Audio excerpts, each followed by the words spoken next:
Jos, the Plateau State capital, is being regarded as a city on a hill that cannot be hidden.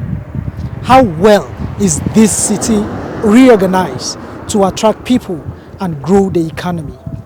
Well, this is one of the projects completed by the Governor Caleb Mutfwang'S led administration to reposition the city for social, economic and political advancement. Hello, this is Government House Diary, where we bring you up close and personal with the achievements, challenges and projections of the time is now administration. My name is Pamzi Jaman. Join us while we explore one of the policy pillar thrust of this administration, infrastructural development.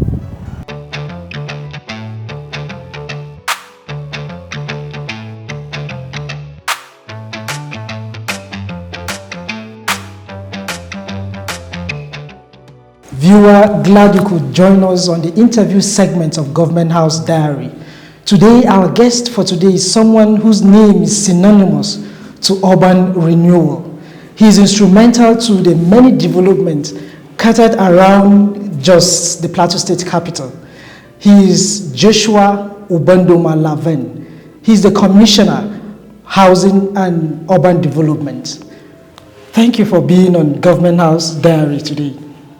Thank you for having me. Well, your ministry is very, very instrumental to so many developments in Plateau State. Can you give us an overview of your mandates and responsibilities of this ministry? Well, thank you. The Ministry of Housing and Urban Development is saddled with the responsibility to ensure that improve quality of livelihood within the plateau. Being an infrastructural ministry, you need to understand the needs of the people. And this administration is poised to ensure that it betters the livelihood of its citizens, because the essence of being in government is to touch the life of those that entrust their mandate on you. So Barrister Caleb Mutfwang sees nothing more than improving the livelihood of those common people who give him their mandate. So that I can assure you that Minister of Housing and Urban Development, it's responsible for this developmental style on the plateau, because we're started with upgrading slums to urban centers. And His Excellency Barrister Caleb Mutfwang said he wants to have zero slum within the Jos Bukur metropolis. Jos North and Bukur metropolis, we do need to have any place called slum. That is why you can see the drive to ensure that all the roads and all the communities within the Jos and Bukur metropolis, to ensure that we upgrade them to urban centers.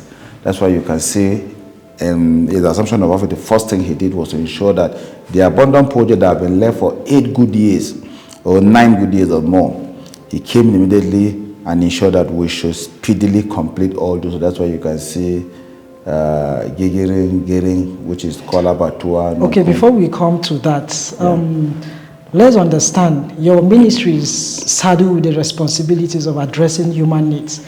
So how far so far with your achievements so far? Can you reel out some of the achievements that you think your ministry has done so far? You rightly said some of the achievements that we've achieved within this short time that we've been in office. Of course, we've done a lot. First and foremost, when we came, there was no office completely. We had to start by renovating the entire complex. This office you are sitting down today is not as good as this. Everything here is completely new. And staffs, there are 2 ministries matched together. The urban planning aspect of it, housing was alone in this ministry. So in the extension of its administration, we matched it together to become housing urban development. So we brought the component of the planning unit back here and then created office facilities and ensured that all the staffs are being given laptops, because it's a technical ministry where you need the staff to be up to speed. So His Excellency graciously approved us providing the directors and the resident engineers all these basic needs so that they will be comfortable, because if you don't start with them in the first instance, you will not be able to achieve what you want, because that's why we ensure that their welfare is being catered for, and then everybody is willing to contribute this quota. That is starting from home. Starting from home. So now, after all this, we now delve into the people that gave us their mandate immediately to ensure that we improve the living condition of the people. That's why the Nunkunga Batua Road and then Gering, you saw, it has lightened up that environment where business activities, even at night, is thriving now. It has created accessibility and as well improve on the security note, because at the speed of light, any distress call, security can get to any nook and crannies of all those areas. Aside that, the people of Tudunwada Kabong, you can see it's a very densely populated slum, but with the accessibility of the roads now that we are embarking upon, we started it, but because of the rain season, we stopped. Now we are going to continue from now, where all contractors will be mobilized to ensure that they control from Tudunwada Kabong gets back to Link Wildlife Park. So you see, if you are coming from Zaria or Feringada, you can have another access road that will decongest the traffic within the Zaria road. You can go through Tudunwada and you come out at Wildlife Park and join the other express. So Aluma Oil around Girl goes back to what did they call Nips. If you are coming from Nips, definitely instead of you coming through Angle D, you will just branch through back of Nips and then you come out of Girl Ring Road. That is Dibizang Junction. So the whole of those areas are networked in such a way that it will ease traffic.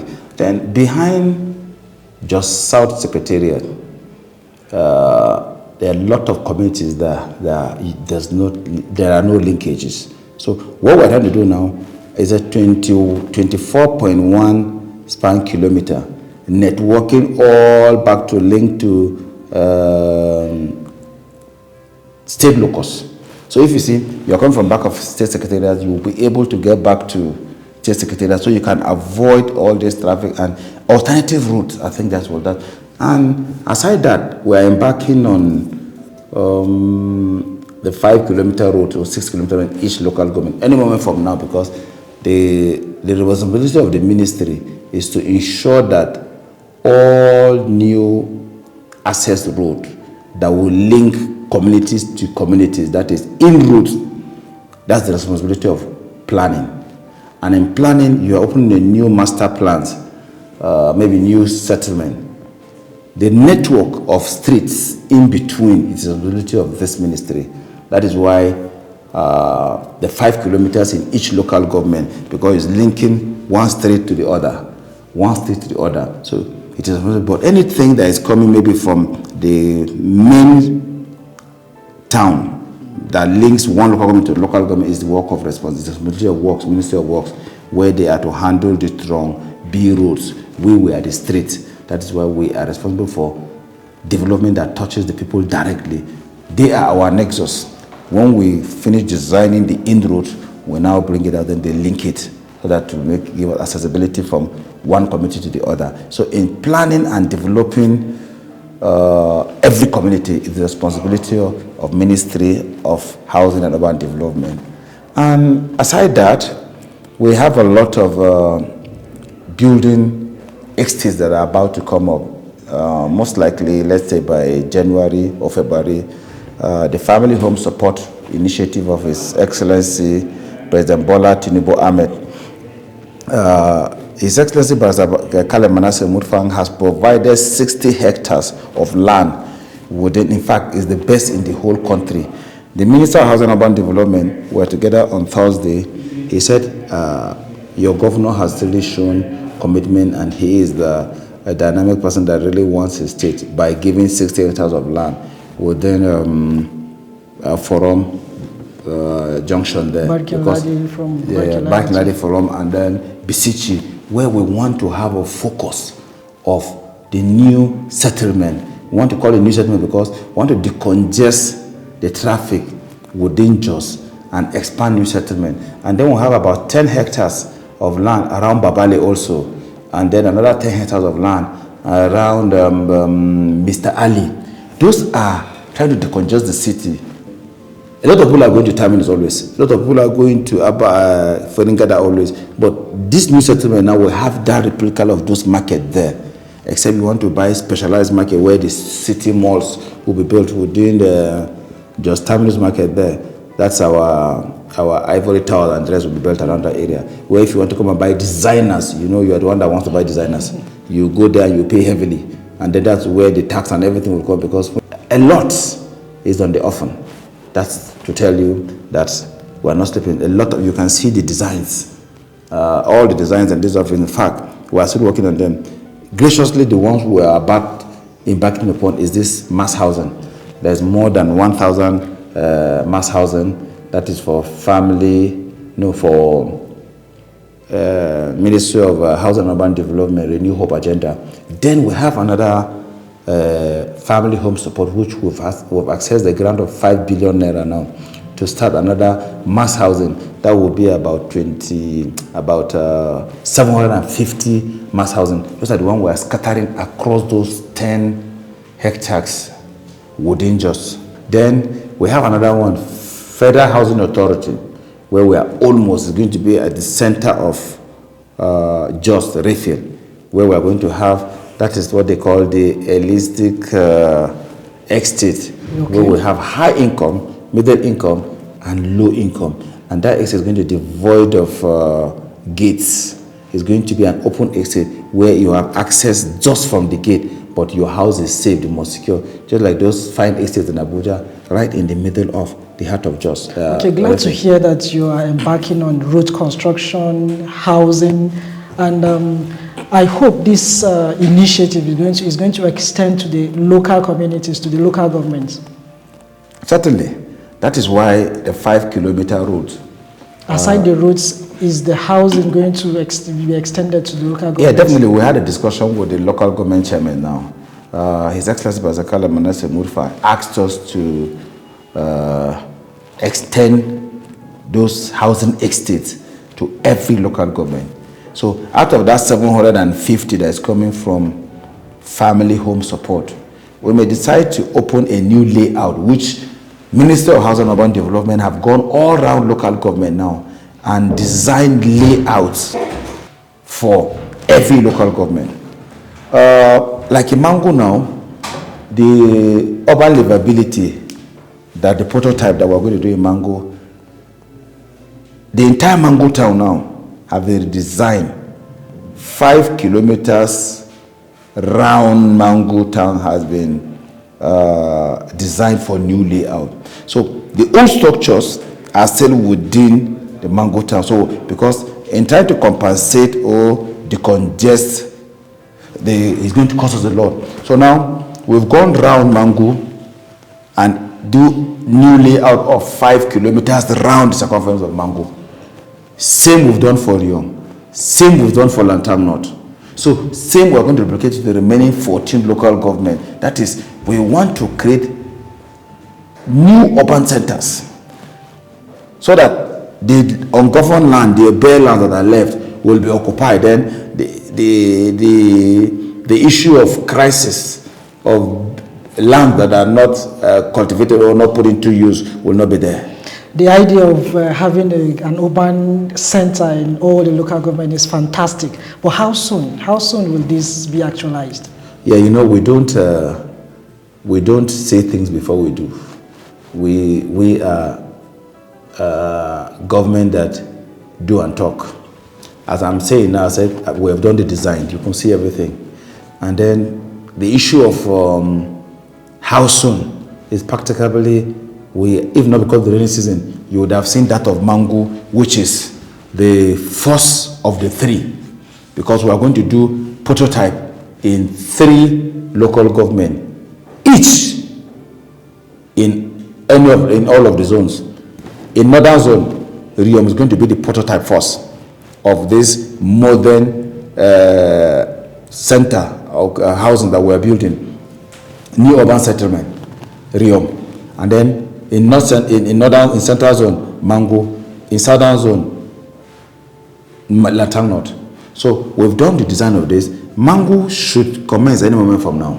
Okay. Yeah, any moment from now, because we must, the network of roads that will link from NOS Secretariat round, because alternative route, because if you go to Mango Town is congested already, so I want to decongest Mango and have a bypass. So within the bypass now, the 5-kilometer expansion of new master plan, 360, that is, it's not going to be on one side of Mango, it's going to be 360. You see, we're expanding the town, giving more opportunity and livelihood for better living condition. Okay. That's what we are doing now. Thank you very much for that elaborate explanation. It has been a fantastic discussion with the Commissioner of Housing, Urban Development, Ubandoma Joshua Laven. We'll take a short break now, but when we return, we'll continue with our discussion. Stay tuned.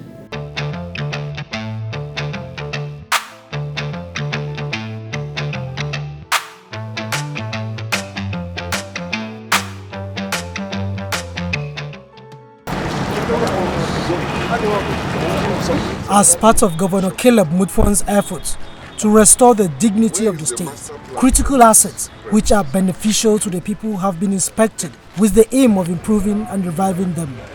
The first port of call was the Plateau Publishing Corporation, publishers of Nigeria standards, established in 1972. This machine is capable of printing 32 pages at a time, 16 colored and then 16 black and white. This is the black units. The governor, who was taken round the establishment by the general manager, Chris Young, inspected some of the functional and non-functional machines, office facilities, and the environment. This was installed since 1972. When standard was founded.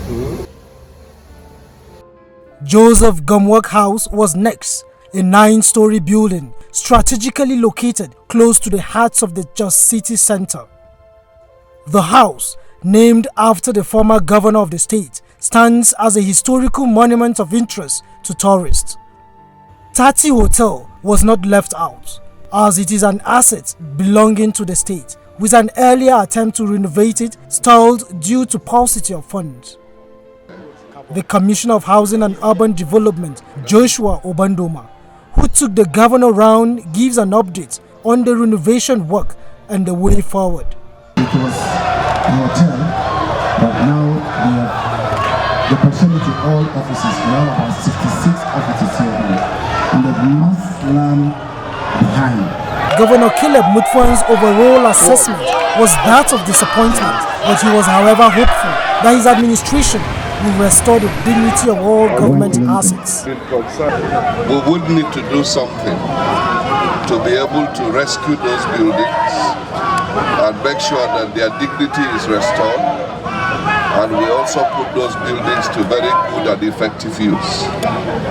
So we cannot allow government assets to keep wasting, particularly legacy assets like the JD Gumwork House. The history of Plateau State is tied to such buildings. We are glad that the buildings were properly constructed, and so they are still solid, but they will need to be upgraded in view of the times in which we live.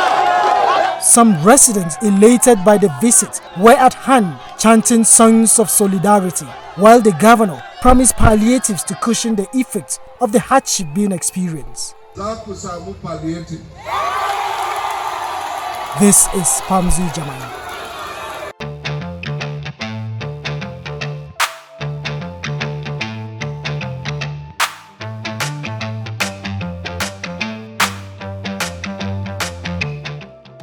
It's good to have you back on Government House Diary. I have been discussing with the Commissioner of Housing and Urban Development, Ubandoma Joshua Laven.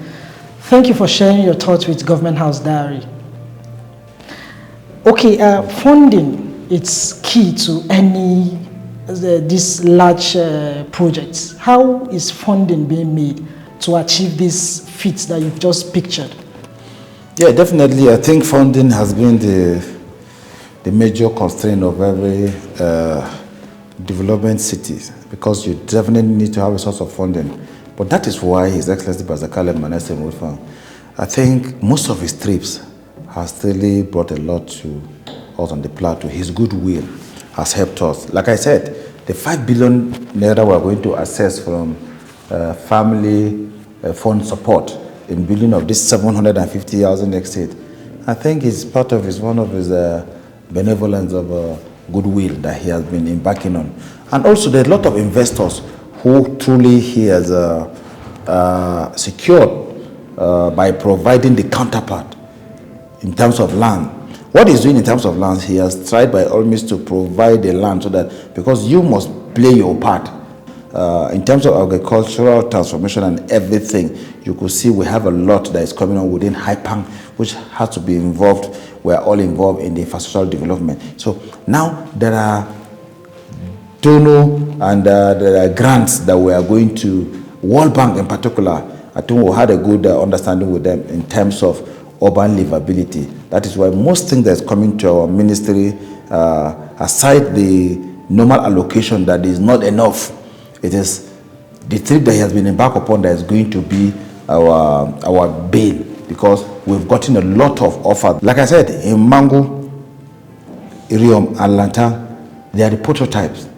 Definitely, we have to do them in phases. Whatever we have, we'll start with the phase 1, phase 2, and phase 3. That's why we are not rushing everything at once, if you observe what we are doing. Then the 14th, now we're discussing with the Commission of Local Government Affairs and other, the chairman, executive chairman now, so that they will co-fund part of it.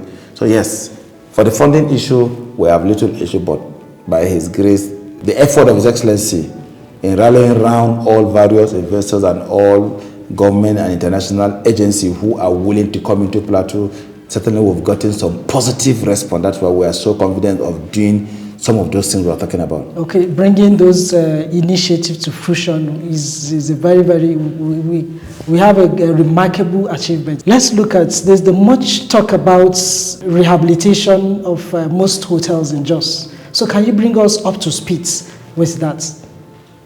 Yeah, definitely, like the Plateau Hotel. It's almost the MOU have been signed. MOU from now, it's going to wear a new look because it is our heritage center where even the Queen of England once lived. So such edifices are not supposed to be left there because see, like the Royal Club too is a heritage center. That is a club for the black. So in the whole colonial era, so we have a lot of tourist center, and by the time His Excellency is visiting these tourists, these heritage centers, there are funds that's coming from World Bank as well too, to assist in rebuilding all the heritage sites because they want to maintain those historic sites. So Plateau in the whole Nigeria have more of the historic sites compared to Kano. That would be nice. Finally, how can residents track these projects and report any incidents of delay to your ministry? Yeah, definitely. That's why this government is operating open and transparent government. Everything is on net, and everything too. We are running an e-government where you can track projects from all MDAs and ministries. We have a portal. Where when you log in, you will see the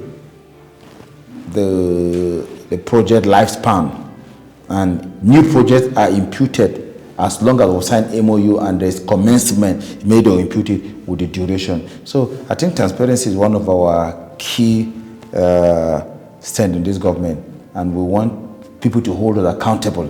Okay, in your parting words, can you give us just 30 minutes, 30 seconds of your ministry's zeal to achieve all these that you've mentioned? Thank you, Representative. I think we are committed, and then we have unwavering enthusiasm. We really want to achieve all that because we can see from the body language of His Excellency, he is not taking people's mandate for granted.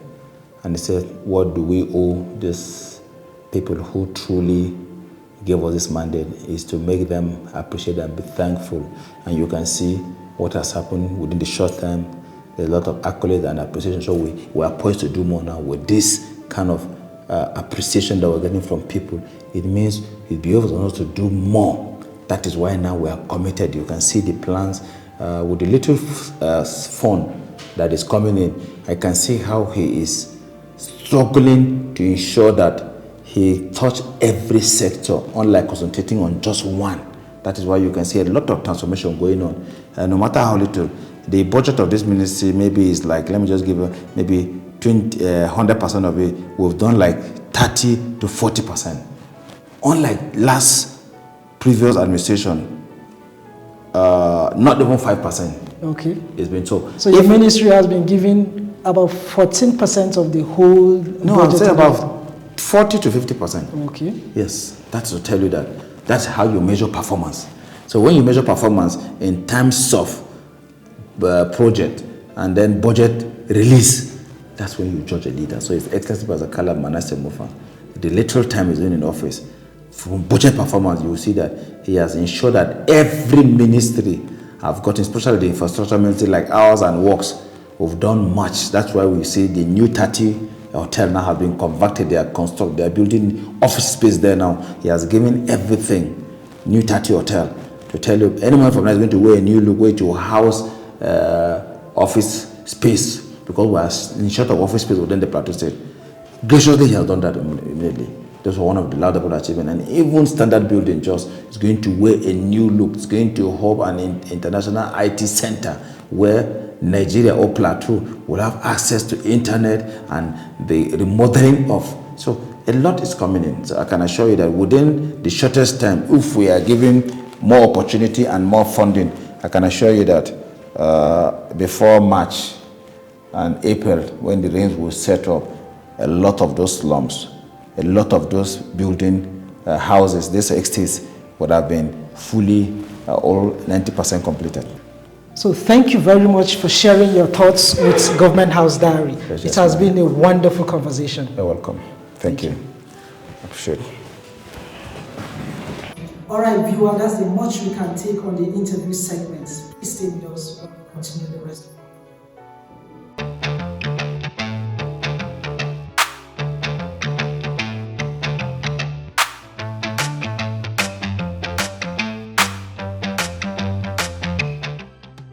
As this administration is unfolding its policy thrusts, citizens are expectant that these initiatives cuts across the 17 local government areas. That's the wrap on these episodes of Government House Diary. My name is Pamzi Jamal.